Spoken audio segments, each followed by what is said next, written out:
Hello friends, मैं आपका welcome करती हूँ अपने नेक्स्ट टॉपिक में, जो है सामाजिक परिवर्तन। सामाजिक परिवर्तन जो टॉपिक है वो बेसिकली सीटेट का टॉपिक है और इसमें हमने 3 चैप्टर्स को कंपाइल किया है जो सामाजिक परिवर्तन से रिलेटेड है।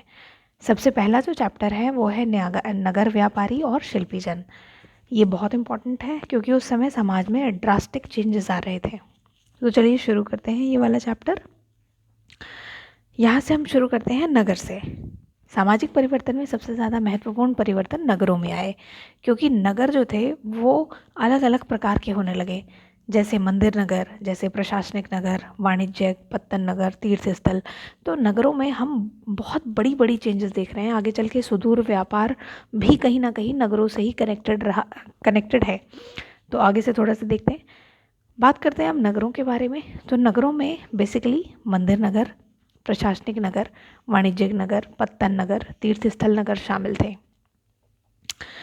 अब इसमें सबसे बड़ा एग्जाम्पल था तंजावुर नगर का। तंजावुर नगर इतना फेमस इसलिए है क्योंकि तंजावुर नगर के आसपास में बहुत सारे सांस्कृतिक गतिविधियां होने लगी थी।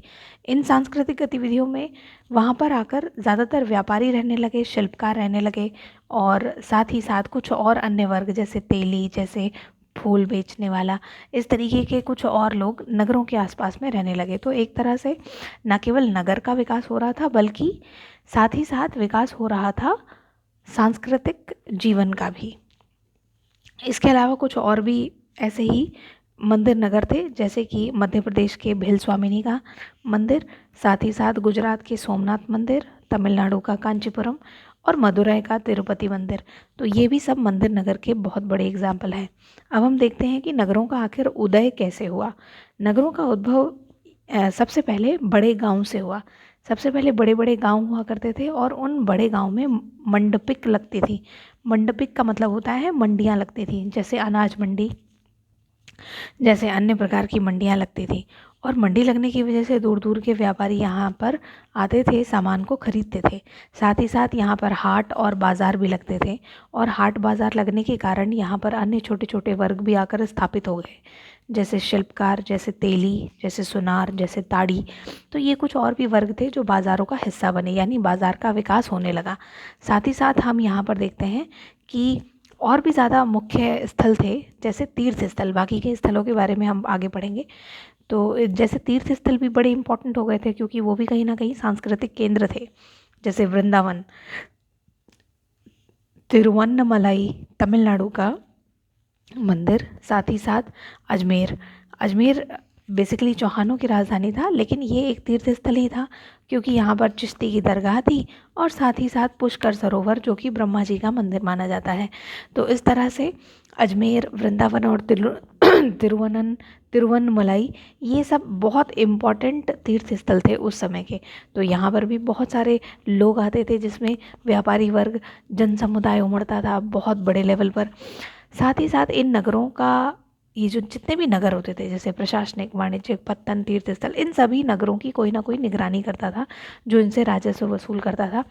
जैसे ज़मींदार, जो उस समय के ज़मींदार होते थे, वो बड़ी बड़ी किलेबंदी कर लेते थे, अपने किले के आसपास में बहुत बड़े बड़े किले बनाते थे और घेराव कर लेते थे, और इनका सबसे बड़ा काम होता था कर वसूलने का। ये कर वसूलते थे। साथ ही साथ कभी कभार अगर ये काम ज़मींदार को नहीं दिया जाता था तो ये काम मंदिर को दे दिया जाता था। मंदिर इतने ज़्यादा इम्पोर्टेंट थे कि मंदिरों को ये काम दे दिया जाता था कर वसूलने का। आगे हम देखते हैं कुछ और बड़ी और सबसे ज़्यादा खास चीज़ें। यहाँ पर बेसिकली व्यापारी और बंजारे हुआ करते थे। व्यापारी भी दूर दूर तक जाते थे, ग्रुप में जाते थे, सामान बेचते थे। बंजारे भी ग्रुप में आते थे, सामान लेकर आते थे। तो हम यहाँ देखते हैं बंजारे और व्यापारी दोनों में मुखिया हुआ करते थे। बाद में अकेले मुखिया ही नहीं, बल्कि बाद में ये लोग बड़े बड़े समूहों का हिस्सा बने, जिसमें सबसे महत्वपूर्ण समूह थे व्यापारियों के समूह, जो गिल्ड कहलाए। और गिल्ड का मतलब बहुत सारे व्यापारी अपनी सुविधा के लिए, अपने आप को एक तरह से सेफ जोन में रखने के लिए गिल्ड में स्थापित हो जाते थे, मतलब वो गिल्ड का हिस्सा बन जाते थे। तो 8वीं शताब्दी का सबसे महत्वपूर्ण गिल्ड था मणिग्रामम और नानादेशी। ये दोनों नाम बहुत इंपॉर्टेंट है, इसको अच्छे से ध्यान से समझ लें आप। साथ ही साथ 8वीं शताब्दी में ये दोनों नाम बड़े फेमस थे। कुछ व्यापार होता था, व्यापार बेसिकली चीन से होता था, मध्य एशिया से होता था, दक्षिण पूर्व एशिया से व्यापार होता था। अब गिल्ड तो यहाँ पर फेमस है, गिल्ड का नाम तो पहले से मेंशन कर दिया, लेकिन कुछ मारवाड़ी, कुछ व्यापारी समूह भी हुआ करते थे जो उस वक्त बहुत फेमस थे। ये व्यापारी समूह थे चेट्टियार और मारवाड़ी, ये प्रधान व्यापारी समूह हुआ करते थे। क्या समूह थे? प्रधान व्यापारी समूह हुआ करते थे। साथ ही साथ इसके अलावा गुजरात में भी व्यापारी वर्ग उमड़ रहा था। जैसा कि हम जानते हैं, गुजरात एक ऐसा स्थान है जहाँ पर जहाँ से दूरस्थ देशों में व्यापार हुआ करता था। यहाँ पे दो प्रकार के व्यापारी थे, एक तो मुस्लिम बनिया हुआ करते थे और दूसरा मुस्लिम बोहरा हुआ करते थे। ये जो गुजराती व्यापारी थे ये कपड़े और मसाले का व्यापार करते थे, और ये कपड़े और मसाले का व्यापार बेसिकली लाल सागर, फारस की खाड़ी, पूर्वी अफ्रीका और दक्षिण पूर्व एशिया और चीन में करते थे।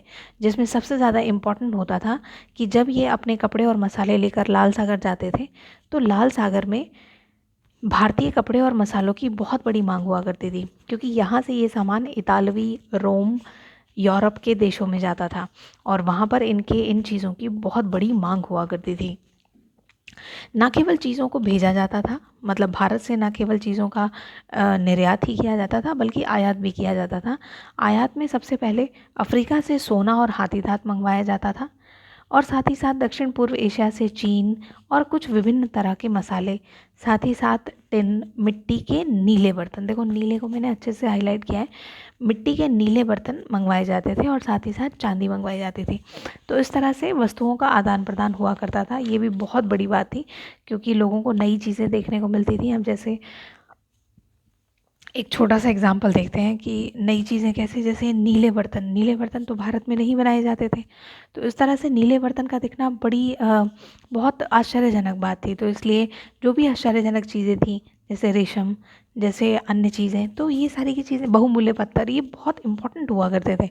लोग इसके लिए बहुत बड़ा पैसा भी लगाते थे, मतलब और उसकी खरीदारी करते थे।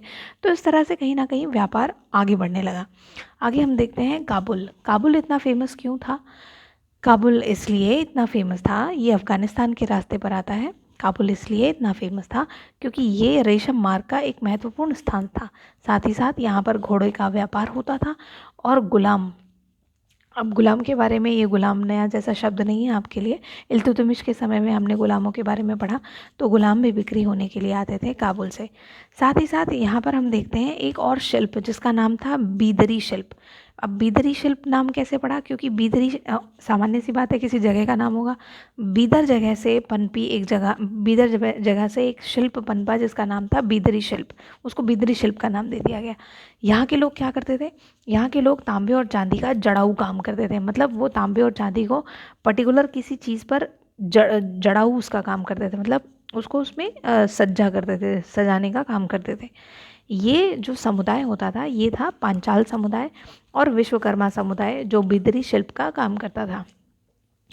साथ ही साथ बुनकर वर्ग में भी कुछ महत्वपूर्ण वर्ग थे, जैसे सेलियार वर्ग और कैकुलार वर्ग, ये बुनकरों का काम करते थे। धीरे धीरे आप देख पा रहे हैं कि शिल्पकारिता में और ज़्यादा निखार आता जा रहा है। साथ ही साथ पहले जो कपास की कताई और रंगाई का काम करते थे उनकी कोई अहमियत नहीं होती थी, लेकिन अब कपास की रंगाई और कताई वाले लोगों का भी एक व्यवसाय होने लगा, यानी ये भी अपने काम में पारंगत होने लगे। आगे हम देखते हैं कि पश्चिम बंगाल का जो मुर्शिदाबाद एरिया है वहाँ पर भी जो रेशम वस्त्रों का केंद्र था। पश्चिम बंगाल में न केवल रेशम वस्त्र चाइना से ही आते थे, बल्कि पश्चिम बंगाल के मुर्शिदाबाद में भी रेशम वस्त्रों का एक केंद्र बना, लेकिन ये इतना सक्सेस नहीं हो पाया। क्यों नहीं हो पाया?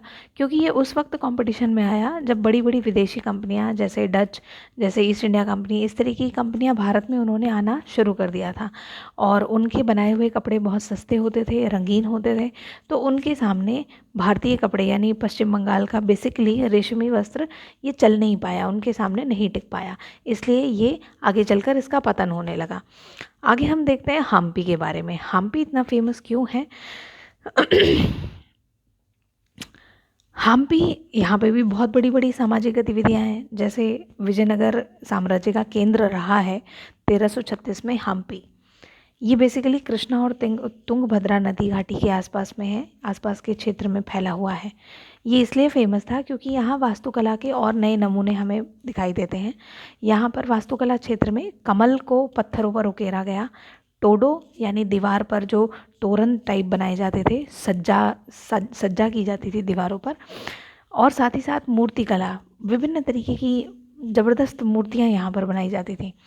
तो ये बहुत इम्पोर्टेंट है। हम्पी इसलिए फेमस था क्योंकि ये 1336 की ही बात थी। आगे हम देखते हैं कि यहाँ पर एक मंदिर था, मंदिर बहुत फेमस, और उस मंदिर का नाम था विरूपाक्ष मंदिर। एक्चुअली था नहीं, वो मंदिर अभी भी है। और लेकिन ये है कि जिस वक्त उस समय में बहुत चमक दमक रही होगी मंदिर में, शायद आज ऐसा नहीं देखा जा रहा होगा। तो हम्पी में एक विरूपाक्ष का मंदिर भी है और यहाँ पर महानवमी का एक पर्व मनाया जाता था। और ये बात मैं कर रही हूँ 1336 के आसपास की। 1336 के आसपास यहाँ पर महानवमी का पर्व मनाया जाता था। जो हम नवरात्रि का व्रत वगैरह करते हैं ना, वो व्रत इसी से कनेक्टेड है। महानवमी मनाते हैं, नवमी पूजते हैं, तो इस तरह से महानवमी का ये व्रत, ये जो पर्व था, ये यहाँ की उपज है, मतलब यहाँ से ये उत्पन्न हुआ। आगे चल के हम देखते हैं कि 1565 में दक्कन के सुल्तानों का यहाँ पर विनाश भी हुआ। साथ ही साथ दक्कन के सुल्तानों के विनाश करने से पहले यहाँ पर बाग बगीचे बहुत ज़्यादा थे। इसके बाद हम बाग बगीचे बाबर वाले कंडीशंस में देखते हैं। साथ ही साथ यहाँ पर शाही भवन, मेहराबदार गुंबद हुआ करते थे। और सबसे बड़ी बात यह है कि इन सभी चीज़ों का इस्तेमाल बिना गारे के, बिना चूने के इस्तेमाल के किया गया। इन सभी चीज़ों का इस्तेमाल शिलाखंडों से यानी पत्थरों से किया गया। पत्थरों को आपस में एक दूसरे में फंसाया जाता था और तब बड़ी बड़ी इमारतें बनाई जाती थी। तो ये उस समय की उत्तम कला का बेहद खूबसूरत नमूना था। और बाद में आगे चलकर तकरीबन 1565 के आसपास दक्कन के सुल्तानों ने, और साथ ही साथ गोलकुंडा, बीजापुर, अहमदनगर, बरार, बीदर, ये सारे के सारे जो दक्कन के सुल्तान थे, इन सभी ने हम्पी, मतलब विजयनगर के साथ इनका युद्ध हुआ और इसमें विजयनगर की पराजय हुई, जिसकी वजह से विजयनगर का पतन हम यहाँ पर देखते हैं। आगे एक सबसे बड़ी बात एक और आती है, सूरत इतना इम्पोर्टेंट क्यों था? एक्चुअली सूरत भी एक बहुत बड़ा व्यापारिक केंद्र था। क्यों था व्यापारिक केंद्र? क्योंकि सूरत एक ऐसा स्थान था जो आज के समय में ये माना जाता है कि मुग़ल काल में आज का जो खंबात की खाड़ी, उसे माना जाता है, उसका सबसे बड़ा अहमियत है। साथ ही साथ मुग़ल काल में इसका ये अपनी चरम सीमा पर था और इसे मक्का का प्रस्थान द्वार भी कहा जाता था। मुग़ल काल में ये अपनी चरम सीमा पर था और इसे मक्का का प्रस्थान द्वार भी कहा जाता है। साथ ही साथ कैम्बे, खंबात, अहमदाबाद, गुजरात यहाँ के वाणिज्यिक केंद्र रहे। मतलब ये सब वाणिज्यिक केंद्र रहे। यहाँ पर सभी जाति और धर्म के लोग आया करते थे। और साथ ही साथ यहाँ पर इतनी कैपेसिटी थी तो कि एक बार में इस बंदरगाह पर 100 से ज़्यादा जहाज़ खड़े हो सकते थे। साथ ही साथ ये फेमस था सुनहरे गोटे के लिए। सुनहरे गोटे किनारियों के लिए बड़ा ही प्रमुख था सूरत, और दूर दूर तक व्यापारी इन चीज़ों को खरीदने के लिए आते थे। यहाँ के व्यापारियों के लिए जो राजा महाराजा थे, जो यहाँ के शासक थे, उन्होंने विश्राम गृह बनवाए ताकि व्यापारियों को सुविधाएं रहें। यहाँ पर एक प्रकार के सेठ पाए जाते थे जिनको काठियावाड़ी सेठ कहा जाता था। ये बड़े प्रमुख थे, मतलब व्यापार को आगे बढ़ाने में इनकी अहम भूमिका होती थी।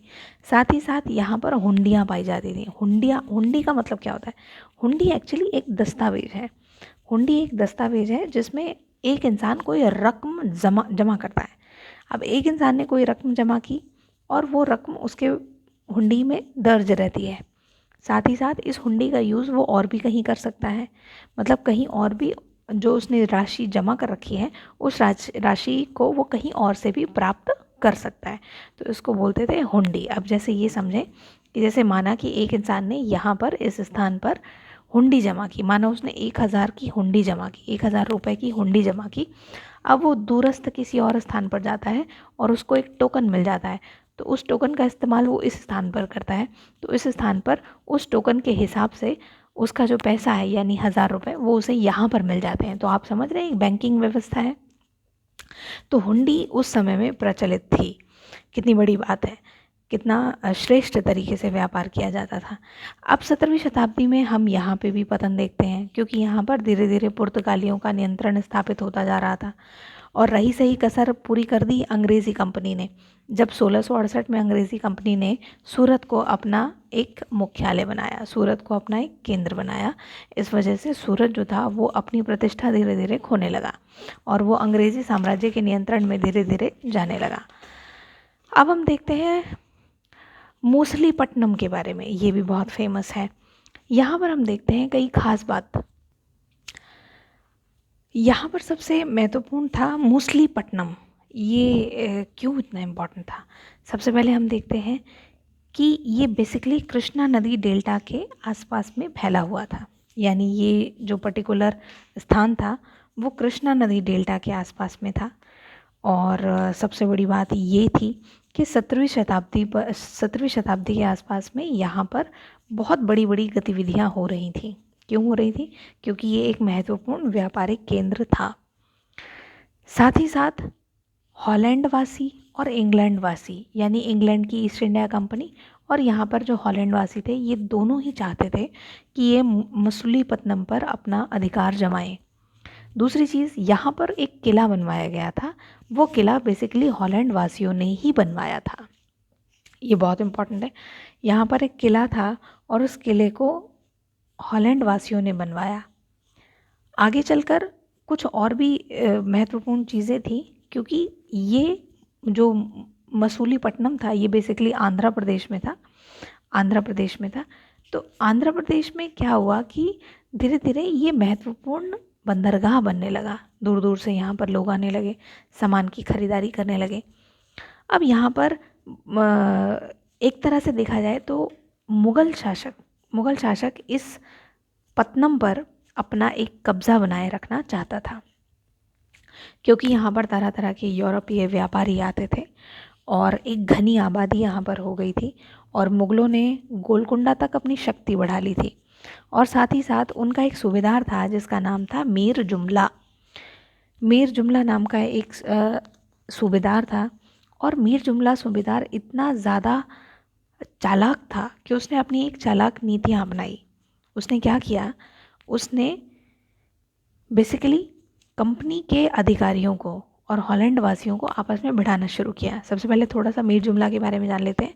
मीर जुमला एक सूबेदार था। ये बेसिकली औरंगज़ेब के समय काल की बात है और ये वो समय था जब मुग़लों ने, यानी मुग़लों ने गोलकुंडा तक अपने साम्राज्य का विस्तार कर लिया था और वो चाहते थे कि वो मसूलीपट्टनम पर भी अपना अधिकार जमाएं। इस समय में सबसे बड़ा काम जो था वो सूबेदार ने किया, मीर जुमला ने। उसने क्या किया? मछलीपट्टनम को औरंगज़ेब के शासन में मिला लिया। कैसे मिलाया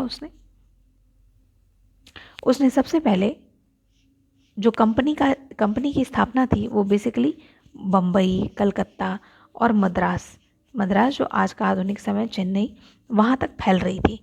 तो इस समय में उसने क्या किया?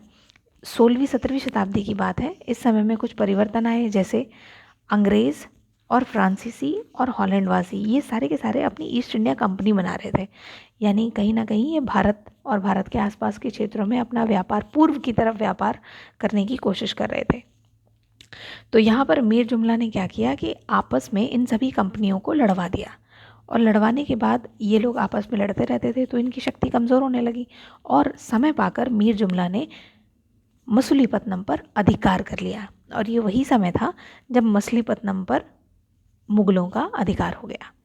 आगे चल के ये पॉलिसी भले काफ़ी समय तक ना रह पाई हो, लेकिन हम यहाँ देखते हैं कि यहाँ पर इस तरीके की बहुत ड्रास्टिक चेंजेस आए। पर आगे चलकर ये पॉलिसी ज़्यादा समय तक नहीं लागू हो पाई, क्योंकि हम यहाँ देखते हैं कि जैसे ही ये जितनी भी ईस्ट इंडिया कंपनीज़ हैं, अंग्रेज़ी, फ्रांसीसी, हॉलैंड वासियों की जो ईस्ट इंडिया कंपनी है, उन्होंने किन्हीं स्थानों पर अपने पत्तन बना लिए, जैसे बम्बई, जैसे कलकत्ता, जैसे मद्रास।